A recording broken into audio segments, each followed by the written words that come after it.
online and on the go. This is Valley News Live at 5. Should they see it, they can know that that is an e-cigarette. No matter what it's being called, it's still an e-cigarette.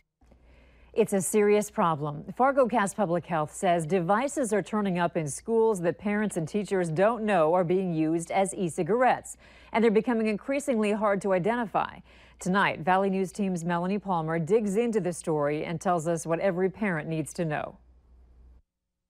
It looks like a USB. You would never guess that it is an e-cigarette, but that's exactly what it is. E-cigs, vapes, e-juice, whatever you want to call it, teens are using them. It's becoming a problem. In fact, Fargo Cass Public Health is working with area school districts to keep up with these devices. Definitions have been updated in many local school policies to include e-cigarettes. But catching someone in the act at school can be hard, and identifying an e-cig can be even harder. So where and how are teens getting these? I ordered the one that we bought to show parents. I ordered it online. Some sites make you enter a birth date before allowing you access, but let's be honest, that's easy for someone to lie about. And there are other ways for teens to get these devices in their hands. A lot of that has to do with kids who are, say, using mom and dad's credit card.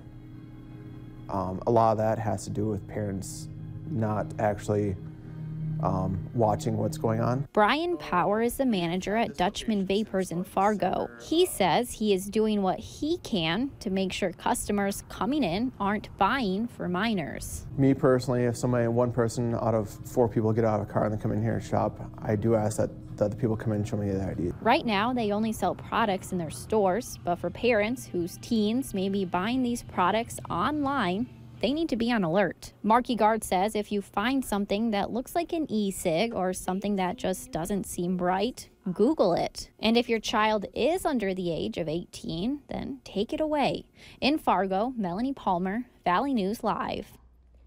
Fargo Cass Public Health says it's hard to know the long-term health problems that can arise from using an e-cigarette when studies are still being done. But since they do contain nicotine, they say these devices can be detrimental to your health. A study we found says teenagers who vape are 7 times more likely to use regular cigarettes. Nice to see the sunshine today, but it was hard to ignore the wind and cold temps.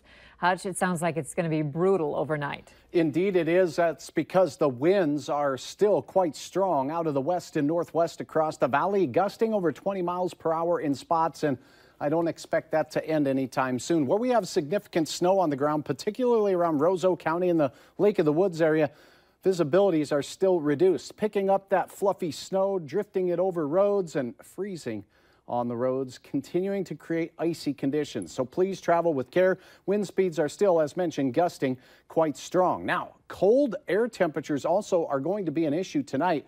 We have wind chills already between 5 and 10 below zero in northern Minnesota. As temperatures drop, that is expected to continue to change as well. So cold and windy into the overnight hours. It looks like another brutal day of weather for our hump day on Wednesday. I'll have details on how warm we get. Now, there is some warmer weather to talk about. A few more flakes, and, well, there's something in there for everybody. Stay tuned. I'll have details in a few minutes. Thanks, Hutch. You bet. Ice-packed interstates after blizzard conditions whipped through our region. Travel conditions are still dicey in some areas, especially the Northern Valley. After dozens of accidents in Grand Forks yesterday, Valley News Team's Ryan Laughlin tells us where the worst roads are outside the city. After blizzard conditions, myself, probably around 4 or 5. These guys get busy. But most of ours were spin outs, some trucks jackknifed, stuck in the ditch, stuck in the median. Yesterday's storm was a dangerous mixture of conditions. Freezing rain, then snow on top of that, and then we had high winds and whiteout conditions in some areas, and that just combines to make a mess. A mess that's hanging around. The Highway Patrol says many highways are still partly ice covered, like this road here. You can see that the sun is starting to break up some of the ice. They say that should improve driving conditions, but overall, you should still slow down. If you must go out, you got to slow down, number one. People usually get in trouble because they're driving too fast. Panasic says on icy stretches of I-29 and Highway 2, drivers don't need to push it past 45 miles per hour and to expect less than ideal conditions for a while. Obviously it's not very warm today, so the ice isn't going to be melting very fast. And the ice was really thick because the roads were wet and then snow packing on top, so it takes a while for that to break off. Winter driving now here to stay. In Grand Forks, Ryan Laughlin, Valley News Live. The Highway Patrol says there are some other safety tips you should know about before you hit the road. Tell someone where you're going before you leave. Make sure you have a winter survival kit in your car, a full tank of gas, and a fully charged cell phone.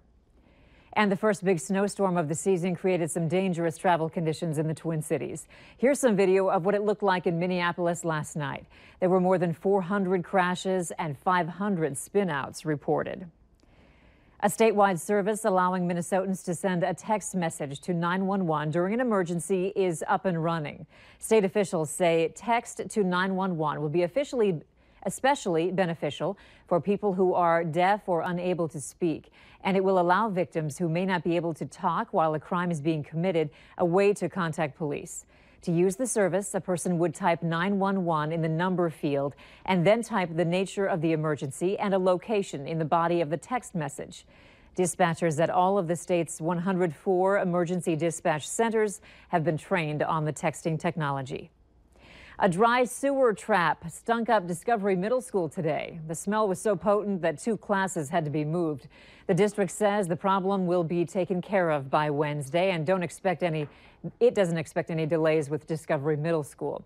Although the district is not aware of anyone becoming sick because of the smell, one parent contacted Valley News Live and says their child came home with a headache and nausea.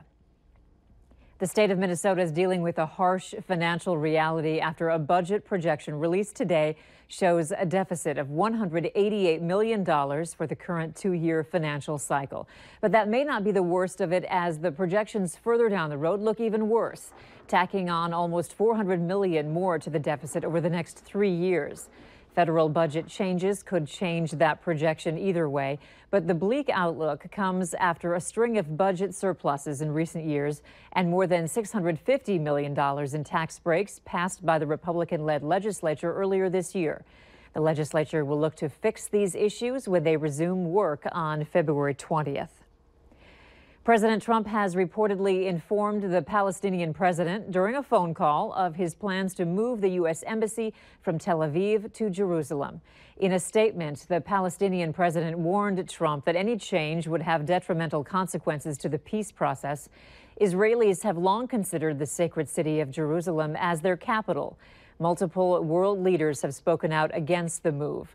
A travel alert has been issued warning U.S. government employees and their families not to travel to Jerusalem's Old City and the West Bank until further notice. Russia's Olympic Committee has been banned from the Pyeongchang Winter Olympics next year after the prolonged doping scandal. Some Russian athletes will be allowed to compete under the tag of Olympic Athlete of Russia, the International Olympic Committee said today. The report clearly lays out an unprecedented attack on the integrity of the Olympic Games and sports. The report includes in particular the manipulation of the anti-doping laboratory at the Olympic Winter Games Sochi 2014. Russia could still refuse the offer and boycott the games. Russian President Vladimir Putin had previously said it would be humiliating for Russia to compete without national symbols. A popular bar in Fargo has been dubbed the most Ubered place in North Dakota. Today, Uber released that the Windbreak Saloon was the most popular destination this year. Here's how the rideshare company made the decision. They examined the most Ubered places in the state, each state, excluding airports and major transit stations. And in Minnesota, the Mall of America took the top spot. The most popular time for people in the U.S. to take an Uber was on Saturday nights at 11 p.m., and the most Ubers were taken on October 28th. How about a beer